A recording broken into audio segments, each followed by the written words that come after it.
रास्ते सिर्फ सफर नहीं होते, बल्कि ये विकास की रफ्तार और सपनों की उड़ान होते हैं। और जब नाम गंगा से जुड़ जाए तो फिर ये सफर सिर्फ सफर नहीं रह जाता, बल्कि जुड़ जाता है आस्था से और विकास से। नमस्कार, बहुत बहुत स्वागत है आप सभी का। आपके साथ मैं हूं श्वेता त्रिपाठी। सफर सिर्फ मंजिलें तय नहीं करता, बल्कि विकास को रफ्तार देता है, सपनों को उड़ान देता है। और जब नाम गंगा से जुड़ जाए तो फिर हर मोड़ पर आस्था और विकास की कहानी होती है। विकास की वो कहानी जो योगी आदित्यनाथ, उत्तर प्रदेश के मुख्यमंत्री योगी आदित्यनाथ के नेतृत्व में शुरू हुई, उसमें हर दिन एक नए आयाम और नए अध्याय जुड़ते चले जा रहे हैं। और अब जो अध्याय इस पूरे विकास यात्रा में सबसे अहम पहलू और सबसे अहम किरदार निभाएगा, वो है गंगा एक्सप्रेस। योगी आदित्यनाथ ने जो प्रण लिया उत्तर प्रदेश को उत्तम प्रदेश बनाने का, वो सपना साकार हो रहा है। और उस सपने में वो सारी चीजें अब शामिल हो रही हैं जो कहें कि उत्तर प्रदेश को रोल मॉडल की तरह पूरे देश में आगे लेकर के आएंगी। तो डबल इंजन की सरकार ने हर एक वादे को पूरा किया। प्रधानमंत्री नरेंद्र मोदी के मार्गदर्शन में और योगी आदित्यनाथ के नेतृत्व में उत्तर प्रदेश फल फूल रहा है। हर दिन विकास की एक नई कहानी लिख रहा है। और विकास की ये जो नई कहानी है गंगा एक्सप्रेसवे के रूप में, ये कैसे आपकी जिंदगी के हर एक पल को बदल देगी। जब आप इस सफर पर निकलेंगे तो ये सिर्फ सफर नहीं रह जाएगा, बल्कि यूं कहूं कि आपके लिए यादगार लम्हे बन जाएंगे। लेकिन ये जो गंगा एक्सप्रेसवे है, ये कैसे हर एक चुनौतियों को पूरा करके बना, और वो कौन कौन सी बातें हैं जो इसको बहुत खास बनाती हैं। तो ये जो गंगा एक्सप्रेसवे है, ये मेरठ के बिजौली से शुरू होता है, जहां पर इस वक्त हम खड़े हैं। और यहाँ से हम पूरा सफर तय करेंगे प्रयागराज तक का। प्रयागराज कितनी देर में पहुंचते हैं, क्योंकि 6 घंटे बताया जा रहा है। इस पूरे सफर में क्या कुछ होगा वो खास, जो आपके सफर को बहुत ज्यादा यादगार, शानदार और जानदार बना देगा। चलिए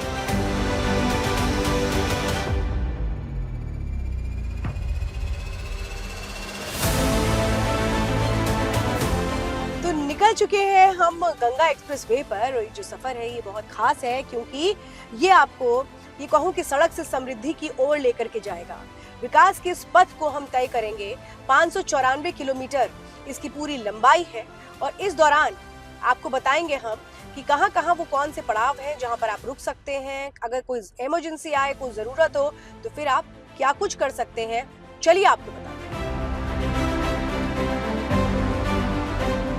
तो गंगा एक्सप्रेसवे में आपके सफर के दौरान अगर कोई ऐसी स्थिति आ जाती है कि आपको सहायता की जरूरत होती है, तो फिर आप किसे कॉल करेंगे, जरा हम ये भी आपको बता देते हैं। देखिए, ये डायल टोल फ्री नंबर है जो 24/7 अवेलेबल है। और ये नंबर आप नोट कर लीजिए, ये है 14449। एक्सप्रेसवे पर किसी भी आपातकालीन सहायता के लिए, for any emergency assistance on expressway, ये खास जो नंबर है ये रखा गया है। और 24/7 ये जो सहायता है ये अवेलेबल है। यात्रा के दौरान अगर किसी तरीके की कुछ मुश्किल आती है तो उसके लिए हॉस्पिटल्स भी बीच में ही अवेलेबल है। अब एक और चीज देख लीजिए, यहाँ पर इस पूरे हाईवे को किसने बनाया है? Uttar Pradesh expressways industrial development authority, जिसके सानिध्य में ये बन करके तैयार हुआ है।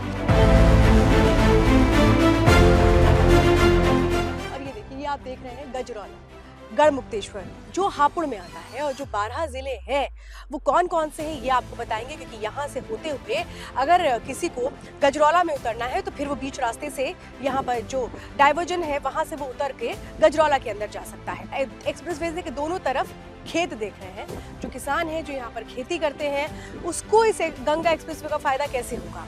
बेहतर कनेक्टिविटी से किसानों को अपनी उपज को तेजी से बड़े बाजारों तक पहुंचाने में मदद मिलेगी, और जिससे उन्हें बेहतर मूल्य मिल सकेगा, यानी कीमत मिल सकेगी। और खराब होने वाली जो फसलें हैं उनका नुकसान कम हो पाएगा, क्योंकि जो गंगा एक्सप्रेसवे है इसके जरिए जो अलग अलग जिलों तक, 12 जिलों तक जो पहुंच है वो बढ़ जाएगी, जिससे किसानों के लिए जो कीमत है फसलों की वो भी बढ़ेगी और उनके लिए ज्यादा से ज्यादा मार्केट में उपलब्ध हो पाएगा।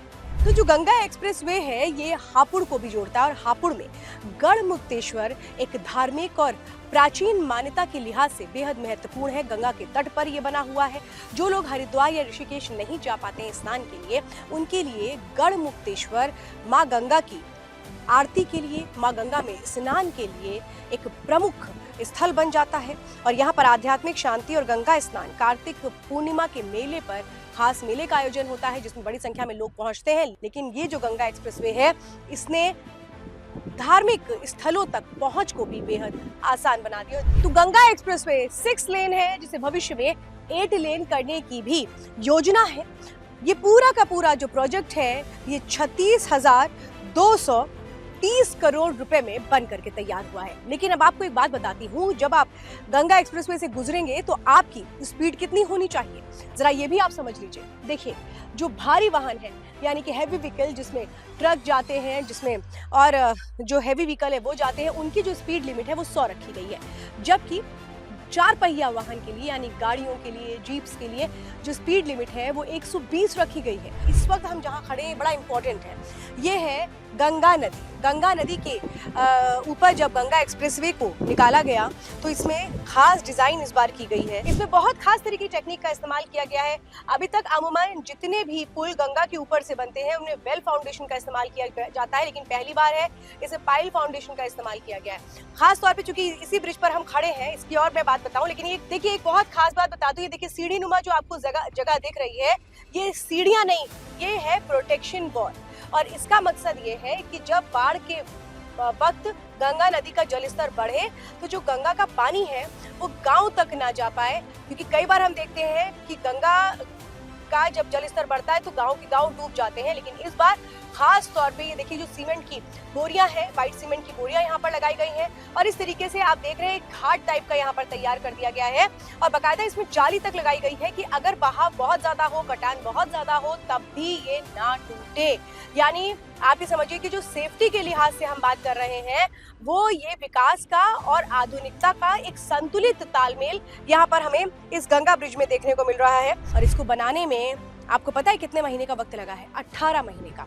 जो इंजीनियर्स हैं वो बताते हैं कि अमूमन गंगा पर जब भी आप पुल बनाते हैं तो 2 से 3 साल लगते हैं, लेकिन ये रिकॉर्ड 18 महीने में बन करके तैयार हुआ है। यानी यहाँ से लेकर वहाँ तक का आप जो पूरा इलाका देख रहे हैं, पूरा जो ये एक्सप्रेसवे का हिस्सा देख रहे हैं, वो बड़ा महत्वपूर्ण है क्योंकि ये पूरा गंगा नदी से होकर के गुजरता है। आइए कुछ और खासियत बताते हैं। उत्तर प्रदेश के हर शहर अपने अंदर ऐतिहासिक धरोहर और सांस्कृतिक विरासत को समेटे हुए है। और देखिए एक और जिला इस वक्त अमरोहा आ चुका है। और अगर हम ओडीओपी की बात करें यानी कि 1 डिस्ट्रिक्ट 1 प्रोडक्ट, उस लिहाज से अमरोहा को अगर आप देखेंगे तो हथकरघा उद्योग यहाँ पर फेमस है। तो ढोलक की थाप भी किस तरह से गूंजती है वो यहाँ पर बहुत खास है। और कपड़े और हथकरघा उद्योगों के लिए जाना जाता है। जो ये एक्सप्रेसवे है, जिसे सिर्फ एक्सप्रेसवे मत समझिए बल्कि ये आर्थिक कॉरिडोर है जो उत्तर प्रदेश की अर्थव्यवस्था को और ज्यादा मजबूत करेगा और सुदृढ़ करेगा। और योगी आदित्यनाथ इस बात को कहते भी हैं कि हर जिले की जो पहचान है उसको अंतर्राष्ट्रीय पहचान बनाना हमारा मकसद है। तो इस वक्त हम गंगा एक्सप्रेसवे से गुजरते हुए संभल आ पहुंचे हैं। संभल में माना जाता है कि भगवान विष्णु का 10वां अवतार अवतरित होगा। इसे कल्की धाम के रूप में भी जाना जाता है। तो पौराणिक मान्यताएं भी हैं, हस्तशिल्प के लिए भी जाना जाता है। और इसीलिए मैं बता रही हूँ 1 डिस्ट्रिक्ट 1 प्रोडक्ट में वो प्रोडक्ट जो अभी तक अपनी पहचान तो बनाते थे, लेकिन हर एक जिले में एक जो बड़ा मार्केट होना चाहिए था जो वो नहीं हो पा रहा था, वो पूरा होगा। और संभल में आपको बता दूं कि हॉर्न बॉन क्राफ्ट के लिए जाना जाता है, यानी कि हड्डी और सींग के हस्तशिल्प कला के लिए जाना जाता है, जिसे अंतर्राष्ट्रीय स्तर पर पहचान भी मिली है। जीआई टैगिंग भी इसकी हो चुकी है। और अब ये एक अलग पहचान संभल गंगा एक्सप्रेसवे के जरिए देगा। योगी आदित्यनाथ संभल को लेकर के कई बार कह भी चुके हैं कि जो संभल है वहाँ होली भी मनेगी, संभल में दिवाली भी मनेगी। तो गंगा एक्सप्रेसवे पर अपना सफर तय करते हुए हम टोल प्लाजा पर इस वक्त आ चुके हैं। और पूरे गंगा एक्सप्रेसवे अगर हम देखें 594 किलोमीटर में आपको 2 toll plaza, main toll plaza मिलेंगे मेरठ और प्रयागराज में, जबकि 19 रैम्प टोल प्लाजा है। इसके अलावा अगर मैं कीमत की बात करूं कि जो टोल टैक्स है वो कितना आपको देना पड़ेगा, तो पूरी यात्रा में खर्च लगभग 1500 से 1515 रुपए के आसपास होगा। तो देखिए, गंगा एक्सप्रेस वे पे आपको खास तौर पे बताऊं कि अगर कोई इमरजेंसी सिचुएशन हो जाती है और अगर किसी को हेल्थ इशू हो जाता है तो 24/7 इसके लिए सुविधाएं मौजूद हैं। और ये जो आप जगह देख रहे हैं, ये ट्रॉमा सेंटर है। तो 594 किलोमीटर लंबे गंगा एक्सप्रेस वे में 95 किलोमीटर का एक बड़ा हिस्सा बदायूं से गुजरता है और सरकार की योजना है जिसमें बदायूं, हरदोई और उन्नाव को औद्योगिक गलियारे के तौर पर वो देखती है। सरकार की योजना है एक्सप्रेसवे के किनारे बदायूं, हरदोई और उन्नाव जैसे जिलों में इंडस्ट्रियल हब, लॉजिस्टिक पार्क और वेयर हाउस विकसित करना है। तो ये है ट्रैफिक इम्पैक्ट एट्यूनेटर। इसका ये मकसद है, क्योंकि देखिए इमर्जिंग लेन है, यहाँ पर रैम टोल प्लाजा के लिए लोग चले जाएंगे और जिनको प्रयागराज जाना है वो यहाँ से निकल जाएंगे। तो ऐसे में जब गाड़ियाँ स्पीड से आ रही हैं और वो नीचे की तरफ जाती हैं और ऐसे में गलती से अगर कभी यहाँ से गाड़ी की टक्कर हो जाती है तो ये पुश करेगा गाड़ी को। और ये जो गंगा एक्सप्रेसवे है उसमें ये पहली बार इस्तेमाल किया गया है ताकि जो एक्सीडेंट हो वो कम हो। गाड़ी की अगर टक्कर यहाँ पर होती है इस जगह से आकर डिवाइडर से, तो ये खास तौर पे बनाया गया है जो गाड़ी को पुश कर देगा, जिससे गाड़ी भी सुरक्षित और गाड़ी को चलाने वाला भी सुरक्षित रहेगा। ये वो सेफ्टी फीचर्स है जो गंगा एक्सप्रेसवे में खास तौर पे अपनाए गए हैं। तो गंगा एक्सप्रेसवे पर दो बड़े पुल, एक जो गंगा नदी पर है 960 मीटर का और दूसरा है रामगंगा नदी पर है जो 720 मीटर का है, जो बदायूं और शाहजहांपुर को जोड़ता है। और ये देखिए, ये रामगंगा नदी पर बना ये जो हमारा पुल है, ये एक्सप्रेसवे जो 720 मीटर जाता है वो इसको क्रॉस करते हुए जाता है। और देखिए सेफ्टी वॉल भी यहाँ पर बनाई गई है,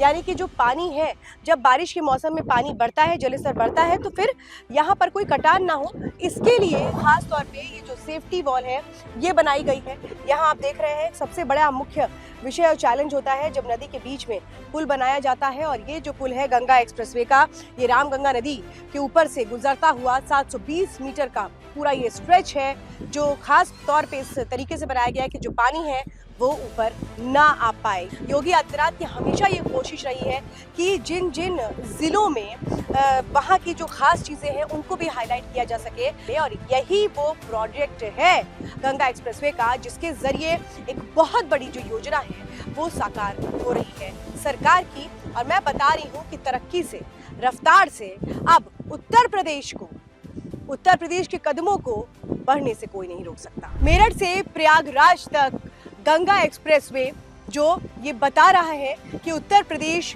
कैसे योगी आदित्यनाथ के नेतृत्व में आगे बढ़ रहा है।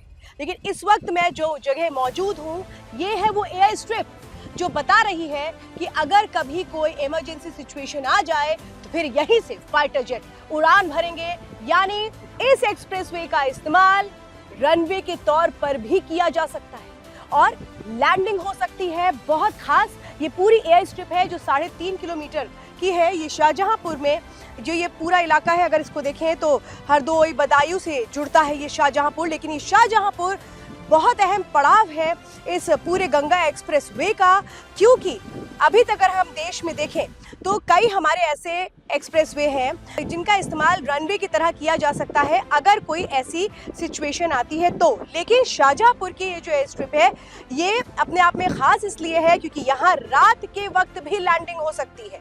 अभी तक जितने भी एक्सप्रेस हाईवे है वहाँ पे रनवे की तो व्यवस्था हो गई है, लेकिन रात में लैंडिंग की व्यवस्था नहीं है। और इसीलिए देखिए ये जो दूरी आपको नजर आती है ये दिखाती है हमारे दमखम को, ये दिखाती है कि जब प्रदेश ठान ले कि रफ्तार तय करनी है तरक्की की तो उसकी राह में कोई भी बाधा नहीं बन सकता। और जब जरूरत हो देश की रक्षा की तो फिर कैसे हाईवे भी पीछे ही रह सकते हैं। और इसीलिए एक्सप्रेस वे को कैसे कन्वर्ट किया जा सकता है रनवे में, उसकी जो ये शानदार कोशिश है वो बताती है कि ये कोशिश नहीं है बल्कि भावी पीढ़ी के लिए वो मजबूत नींव है जिसकी जरूरत अगर पड़ती है तो फिर बिना सोचे इस पूरे रास्ते का इस्तेमाल किया जा सकता है एक रनवे के तौर पर। तो गंगा एक्सप्रेसवे बनकर के तैयार है। प्रधानमंत्री नरेंद्र मोदी 29 अप्रैल को इसी जगह पे हरदोई में यहाँ पर हेलीपैड बनाया गया है जहाँ प्रधानमंत्री नरेंद्र मोदी हेलीकॉप्टर से उतरेंगे और इसके बाद उत्तर प्रदेश के मुख्यमंत्री योगी आदित्यनाथ जी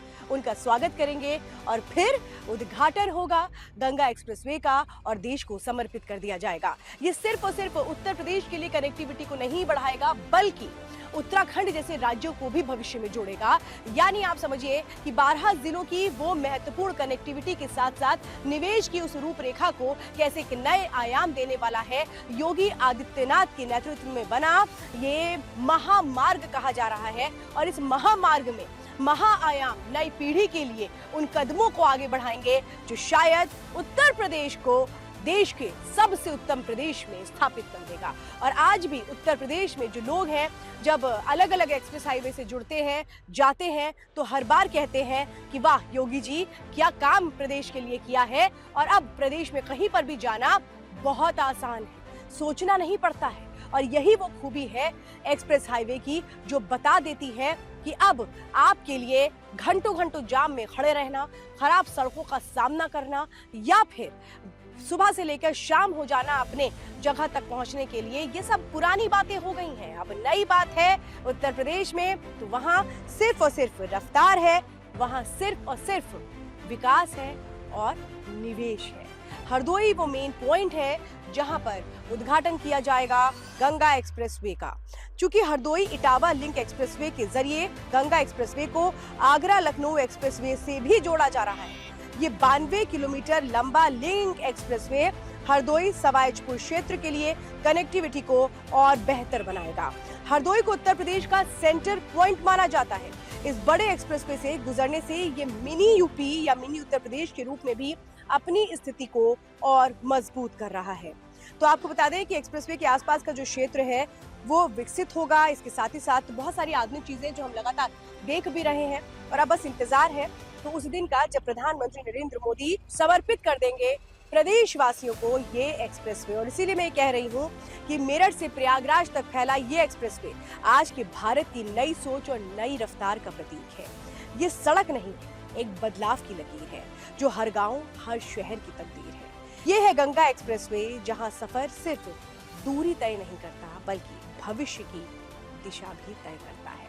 चलिए आगे चलते हैं और आपको बताते हैं हरदोई में वो जगह जहां प्रधानमंत्री नरेंद्र मोदी उद्घाटन करेंगे इस गंगा एक्सप्रेसवे का। और इसके बाद ये जो गंगा एक्सप्रेसवे है ये खोल दिया जाएगा आम जनता के लिए। तो आम तौर पर जब एक्सप्रेसवे में आप सफर करते हैं तो चूंकि कोई ट्रैफिक नहीं होता है, जो गाड़ियों की रफ्तार होती है वो बहुत फर्राटे से दौड़ती हुई नजर आती है और ऐसे में कई बार क्या होता है झपकी लग जाती है, नींद आने लगती है और उससे एक्सीडेंट हो जाता है। लेकिन गंगा एक्सप्रेसवे पर इस बात को बहुत ध्यान से देखा गया है। सेफ्टी के लिहाज से जरा मैं आपको एक बहुत खास तस्वीर दिखाती हूँ। ये आप देख रहे हैं, ये रंबल स्ट्रिप्स है और इसका ये मतलब है कि जैसे ही गाड़ी इसके ऊपर आएगी ये वाइब्रेशन करना शुरू कर देगा, जिससे जो ड्राइवर है या जो भी चलाने वाला है गाड़ी को उसकी नींद खुल जाएगी और एक्सीडेंट होने से बच जाएगा। और एक तरफ नहीं है, देखिए अगर गाड़ी यहाँ पर आती है और तब ड्राइवर की नींद नहीं खुलती है तो फिर आगे जाकर यहाँ पर भी आएगी और इस जगह से इसकी दूरी काफ़ी है। तो ये जो चीज़ें हैं ये सिक्योरिटी के लिहाज से अहम है गंगा एक्सप्रेसवे में। और इसीलिए कहा जा रहा है कि जो ड्राइवर है वो गंगा एक्सप्रेसवे पर सो नहीं पाएंगे, उनको नींद नहीं आएगी, बल्कि पूरे रास्ते वो जागते हुए गाड़ी चलाएंगे और उसकी वजह है ये रंबल स्ट्रिप्स। गंगा एक्सप्रेसवे में जो ये सड़क बनी है ना, आपको लग रहा होगा कि कंक्रीट की सड़क है या जो सड़क निर्माण में सामग्री का इस्तेमाल होता है वो इसमें किया गया होगा। लेकिन एक खास बात मैं आपको बता दूं, आपको पता है ये जो सड़क है ये एक्सट्रीम वेदर कंडीशन को भी झेल सकती है। मतलब अगर किसी दिन 76 डिग्री पारा चला गया, 76 डिग्री सेल्सियस टेम्परेचर हो गया तो फिर क्या करेंगे? तो ये जो सड़क है ना इसको नुकसान नहीं पहुंचेगा। लेकिन जो एक्सप्रेस हाईवे है ये मतलब ये कहूँ कि सालों साल चलते हैं। अगर कभी ऐसा वक्त आया कि उत्तर प्रदेश में तापमान -10 डिग्री हो गया तो फिर आपको क्या लगता है ये जो सड़क है क्या ऐसी ही रहेगी? बिल्कुल ऐसी ही रहेगी। ये सड़क 10 से मस नहीं होगी। ये है वो गंगा एक्सप्रेसवे जिसने वो चीजें करके दिखा दी हैं जो कल्पना से परे थी। मुख्यमंत्री योगी आदित्यनाथ की सरकार की अति महत्वाकांक्षी योजनाओं में से एक गंगा एक्सप्रेसवे में सफर करते हुए हम अब अपने गंतव्य स्थान यानी कि डेस्टिनेशन पर पहुंच चुके हैं, जहां पर ये एक्सप्रेसवे खत्म होता है। यानी 594 किलोमीटर का वो सफर तय करते हुए हम पहुंच चुके हैं प्रयागराज।